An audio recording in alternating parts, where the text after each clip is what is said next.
Good morning friends, কেমন আছো তোমরা সকলে? আমি তো খুব ভালো আছি।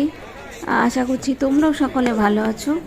আজকে নিয়ে চলে এসেছি বেলুড়ের লাস্ট ভিডিও, পার্ট 3 কিংবা লাস্ট পার্ট বলতে পারো। তো ফাইনালি পুরো বেলুড়ের সমস্ত কিছুই দেখানো হয়ে গেছে। তো আজকে নিয়ে এসেছিলাম শেষ পোর্শনটুকু। আজকের ভিডিওতে আছে রামকৃষ্ণ সংগ্রহ মন্দির, যেখানে রামকৃষ্ণদেব, সারদা মা আর বিবেকানন্দর সমস্ত কিছু মুভমেন্ট, পুরো লাইফের নানা রকম ফেজ, এগুলো সমস্ত ভেতরে মিউজিয়াম। এটা অ্যাকচুয়ালি একটা মিউজিয়াম, ভেতরে সব কিছু দেখানো হয়েছে।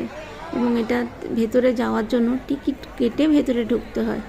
আমরা ভেতরে যাইনি, কারণ কি ভেতরে হয়তো কোনো ভিডিও আমরা করতে পারতাম না, সেই জন্যই আমরা ভেতরে ঢুকিনি।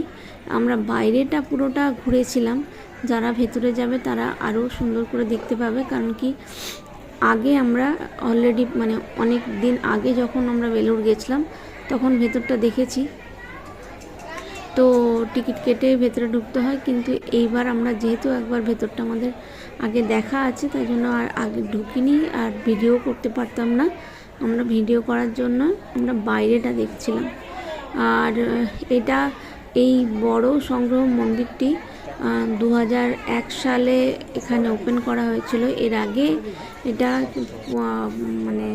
পুরনো যে মঠ ছিল সেখানে ছিল, কিন্তু পুরোপুরি অর্গানাইজড ওয়েতে মন্দিরটাকে দেখানোর জন্য এই সমস্ত কিছু ঠাকুরের সমস্ত কিছু, সারদা মা বা বিবেকানন্দর সমস্ত কিছুকে অর্গানাইজড ওয়েতে দেখানোর জন্য এইখানে আরও বড় করে এটাকে স্থাপন করা হয়েছে। 2001 সালে এটা ওপেন হয়েছে। 2001 সালের 7ই মে এই নতুন সংগ্রহ মন্দিরটা ওপেন হয়েছে। এর আগে পুরনো যে বিল্ডিং ছিল সেই বিল্ডিংয়ে এটা ওপেন করা ছিল অলরেডি। 94 থেকে এটা ওপেন ছিল, কিন্তু সেখানে এতটা অর্গানাইজড হইতে দেখানো যাচ্ছিল না বলে 2001 থেকে এই জায়গাটাতে আবার এটা ওপেন করা হয়েছে। 7th মে 2001-এ এটা ওপেন করা হয়েছে।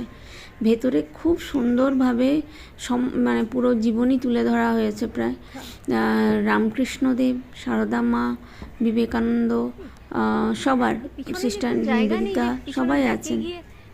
কিন্তু বাইরে থেকে যদি কেউ এই জায়গাটাকে দেখতে চাও তাহলে বাইরেটাও অসাধারণ। এত বড় একটা জায়গা, এই পুরো জায়গাটার পুরো ওয়ালগুলো জুড়ে জুড়ে এই যে দেখতে পাচ্ছ, ওয়ালের পুরো এত বড় বড় পেন্টিংস এত সুন্দর করে বানানো আছে। আর পুরো 360 যদি ইয়েতে ঘোরো তাহলে শুধু মেন দরজাটা বাদ দিয়ে, সামনের ফ্রন্টের দরজাটা বাদ দিয়ে পুরোটাকে সার্কেল করে এটা বানানো হয়েছে। আর এগুলো হচ্ছে তোমার ভারতবর্ষের যে একদম বৈদিক যুগ থেকে রামকৃষ্ণের যুগ অবধি এই গোটা একটা সময়ের যে ভারতীয় আর্ট অ্যান্ড কালচারের যে সমস্ত কিছু ছিল সেগুলোই এখানে দেওয়ালে কিন্তু পেন্ট করা আছে। যারা এই পেন্টিংগুলো বানিয়েছেন তাদেরকে হ্যাটস অফ। অসম্ভব সুন্দর পেন্টিংস, অশোকা আছে, বুদ্ধা আছে, মোগলদের সমস্ত সম্রাটরা আছেন। আবার তারপর গিয়ে আমাদের বিদ্যাসাগর, রামমোহন রয়, রামকৃষ্ণদেব, সমস্ত কিছু আর্ট অ্যান্ড কালচার, আমাদের ইন্ডিয়ার আর্ট অ্যান্ড কালচার পুরোটা। তারপরে তামিল, সাউথের তামিল যে আর্ট অ্যান্ড কালচার, সেইটা সমস্ত কিছু একদম সুন্দর করে এখানে পেন্টিংয়ের থ্রু দিয়ে তুলে ধরা হয়েছে। পুরো দেওয়ালটা দুটো সাইডের দেওয়ালে এত সুন্দর করে এগুলোকে তুলে ধরা হয়েছে যে লোকে মুগ্ধ হয়ে এইটাই দেখবে। ভেতরে দেখে এসে এটা বেলুড়ের এখন প্রত্যেকটা কোণাতে কোণাতে এত সারপ্রাইজেস যে তুমি কোন দিকে যাবে, ফুলের বাহার দেখবে, মেন মন্দির দেখবে, ঠাকুর দর্শন করবে, নাকি তুমি গঙ্গার ধারে বসে থাকবে, নাকি এইটা দেখবে।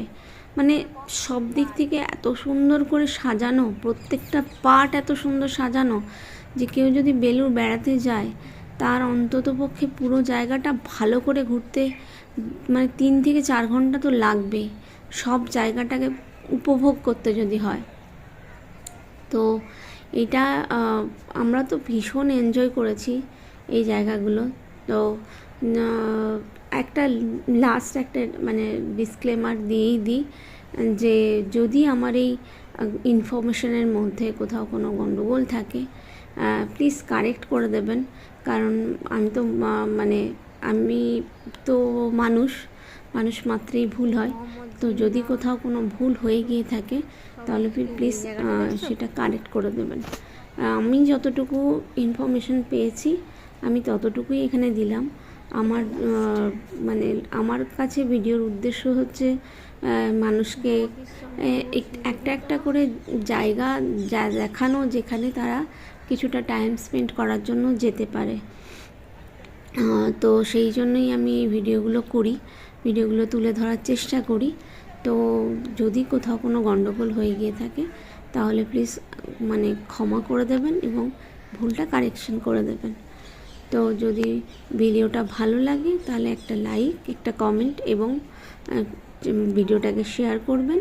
চ্যানেলটাকে সাবস্ক্রাইব করতে প্লিজ ভুলবেন না, সাবস্ক্রিপশনটা খুব দরকার।